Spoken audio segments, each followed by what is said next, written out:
ಅಧ್ಯಕ್ಷ ಆದಳ ಇವಳೇ ಮಾಡಿರೋದು ಅಧ್ಯಕ್ಷ ಆಗಿದೆ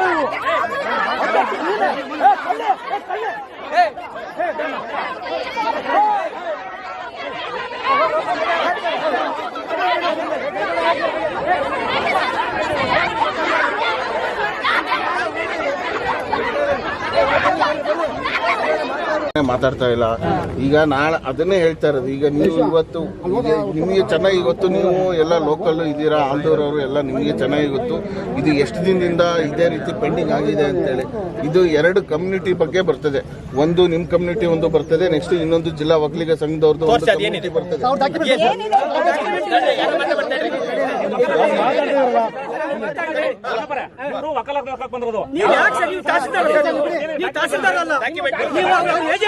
ನೀವು ಏಜೆಂಟ್ರು ಕಣ್ರಿ, ಧಿಕ್ಕಾರ ಕೂಬೇಕಾಗುತ್ತೆ ಈಗ ಹೋಗಿ. ನೀವು ಯಾಕೆ ರಿಕ್ವೆಸ್ಟ್ ಮಾಡ್ತೀರಾ? ಇಷ್ಟು ವರ್ಷ ನಾವು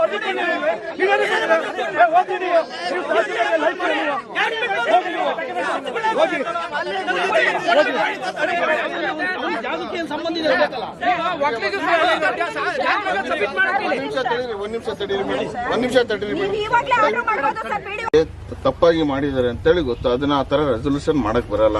ಆದ್ರಿಂದ ನಾವೇ ನಮ್ಮ ತಹಸೀಲ್ದಾರ್ ಆಫೀಸಿಂದ PDO ಅವರಿಗೆ ಲೆಟರ್ ಬರ್ತಿದ್ವಿ, ಇಂಥ ರೆಸೊಲ್ಯೂಷನ್ ಏನ್ ಮಾಡಿದೀರಾ ಇದು ತಪ್ಪಾಗಿ ಮಾಡಿದೀರಾ, ಇದನ್ನ ಕ್ಯಾನ್ಸಲ್ ಮಾಡಿ ಅಂತಾನು ಬರ್ದಿದೀವಿ.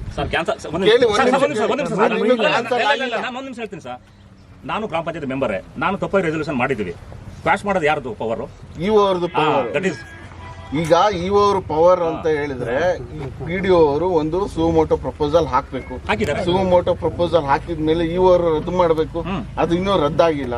ಅದು ರದ್ದಾಗಿಲ್ಲ ಒಂದು ಪಾಯಿಂಟ್. ಇನ್ನೊಂದು ಪಾಯಿಂಟ್, ಸೇಮ್ ಮ್ಯಾಟರ್ ಮೇಲೆ ಒಂದು ಕೋರ್ಟ್ ಕೇಸ್ ಸಹ ನಡೀತಾ ಇದೆ. ಅದಾದ್ಮೇಲೆ ಈಗ ಇಲ್ಲಿ ಏನು ಒಂದು ಜಾಗ ಇದೆ, ಈಗ ಅವು ಕಮ್ಯುನಿಟಿಯವರು ಕೇಳ್ತಾ ಇದ್ದಾರೆ, ನೀವು ಕೇಳ್ತಾ ಇದ್ದೀರಾ. ಅಲ್ಟಿಮೇಟ್ಲಿ ಯಾರು ಡಿಸಿಷನ್ ತಗೊಬೇಕು? ಯಾವುದೇ ಜಮೀನಾದ್ರೂ ಸಹ ಅದನ್ನ ಒಂದು ಪರ್ಪಸ್ಗೆ ನಿಗದಿಪಡಿಸಬೇಕು ಅಂದ್ರೆ DC ಅವರು ಪವರ್, ಏನು DC ಅವ್ರದ್ದು ಪವರ್. ಅವರು ಒಂದ್ಸಲಿ ತಗೊಂಡು ಒಂದು ಡಿಸಿಷನ್ ತಗೊಂಡು ಅದನ್ನ ಸ್ಮಶಾನಕ್ಕೆ ಅಂತ ನೀವು ನಾಯೇನು ನಿಮಗೆ ಉಣ್ಬೇಡಿ ಅಂತ ಏನು ಕೇಳ್ತಾ ಇಲ್ಲ, ಅರ್ಥ ಆಯ್ತಾ? ಅದು ಡಿಸಿಷನ್ ಆಗೋವರೆಗೂ ಪೆಂಡಿಂಗ್ ಇಡಿ.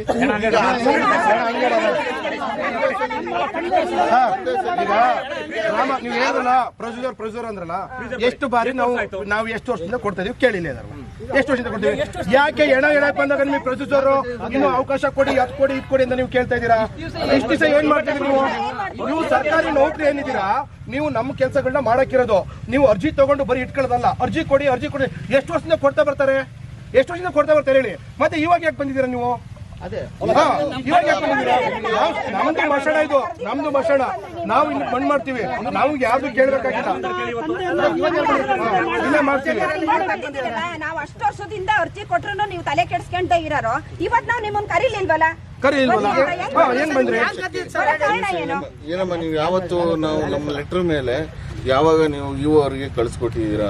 ಸರ್ ಒಂದ್ ನಿಮಿಷ ಕೇಳಕ್ಕಿಂತ ಮುಂಚೆ ಕೇಳ್ಬಿಡ್ತೀನಿ ಮೇಡಮ್ಗೆ. ನನ್ನ ಹತ್ರ ವಾಯ್ಸ್ ರೆಕಾರ್ಡ್ ಇದೆ, ಇವ್ರ ವಾಯ್ಸ್ ರೆಕಾರ್ಡ್ ಇದೆ. ಒಂದ್ ನಿಮಿಷ ವಾಯ್ಸ್ ರೆಕಾರ್ಡ್ ಇದೆ. ಮೊನ್ನೆ ಬೋರ್ಡ್ ನಟ್ ಬೇಕಾದ್ರೆ ನಾನು ಮೇಡಮ್ ಕೇಳಿದ್ದೀನಿ, ಅದು ನಮಗೂ ಅದಕ್ಕೂ ಸಂಬಂಧ ಪಡಲ್ಲ, ನೀವೇನ್ ಬೇಕಾದ್ರೂ ಮಾಡಿ ನೀವು ಕಂಪ್ಲೇಂಟ್ ಕೊಡಿ ಅಂತ ಹೇಳಿದ್ದಾರೆ. ಅದನ್ನ ಹೊರತುಪಡಿಸಿ ನನ್ನ ಹತ್ರ ವಾಯ್ಸ್ ರೆಕಾರ್ಡ್ ಇದೆ, ಅದನ್ನ ಹೊರತುಪಡಿಸಿ ನೀವು ಮಾತಾಡಿ, ಏನು ಉತ್ತರ ಕೊಡ್ತೀರಾ ಕೊಡಿ. ಹಾ ಇವತ್ತು ನಡೆದಂತ ಘಟನೆಯಲ್ಲಿ ನಮ್ಮ ಹೋರಾಟ ಆಲ್ದೂರು ಠಾಣೆಯ SI ವಿರುದ್ಧ ನಮ್ಮ ಸಹೋದರಿಯಾದ ಪೂರ್ಣಿಮಾನವ್ರನ್ನ ಕೆಲವು ದುಷ್ಕರ್ಮಿಗಳು ಹಿಡಿದು ಎಳೆದಾಡುವಂತ ಸಂದರ್ಭದಲ್ಲೂ ಒಂದು ಹೆಣ್ಣಾಗಿ ಅವರಿಗೆ ಒಂದು ಪ್ರೊಟೆಕ್ಷನ್ ಅನ್ನ ಕೊಟ್ಟಿಲ್ಲ. ಅದರ ವಿಡಿಯೋಗಳನ್ನ ಎಲ್ಲ ನಮ್ಮ ಹತ್ರ ತಲುಪಿದಾವೆ. ಆ ಸಬ್ ಇನ್ಸ್ಪೆಕ್ಟರ್ ವಿರುದ್ಧ ಕ್ರಮ ಕೈಗೊಳ್ಳಕ್ಕೋಸ್ಕರನೇ ನಾವು ಈ ಹೋರಾಟ. ಈ ತರ ಯಾವುದೇ ಜನಾಂಗದ ಮೇಲೆ ಅಲ್ಲ. ಸ್ಮಶಾನದ ಜಾಗ, ಸಾರ್ವಜನಿಕರ ಜಾಗ ಯಾರು ಬೇಕಾದ್ರೂ ಉಪಯೋಗಿಸ್ಕೊಳ್ಳಿ. ಆದ್ರೆ ಆ SI ಏನು ಇವತ್ತು ಮಹಿಳೆ ಮೇಲೆ ದೌರ್ಜನ್ಯ ಆಗ್ತಿರೋದನ್ನ ತಡೆಯಕ್ಕಾಗಿಲ್ಲ. ಆದ್ರಿಂದ ಆ SI ನ ಅಮಾನತ್ ಮಾಡೋವರೆಗೂ, ಆಲ್ದೂರು ಸ್ಟೇಷನ್ SI ನ ಅಮಾನತ್ ಮಾಡೋವರೆಗೂ ನಾವು ಹೋರಾಟನ ಹಿಂತೆಗೆಯಲ್ಲ. ಸೋಮವಾರ ಬೆಳಿಗ್ಗೆ 11 ಗಂಟೆಗೆ ನಾವೆಲ್ಲ ಬರ್ತೇವೆ.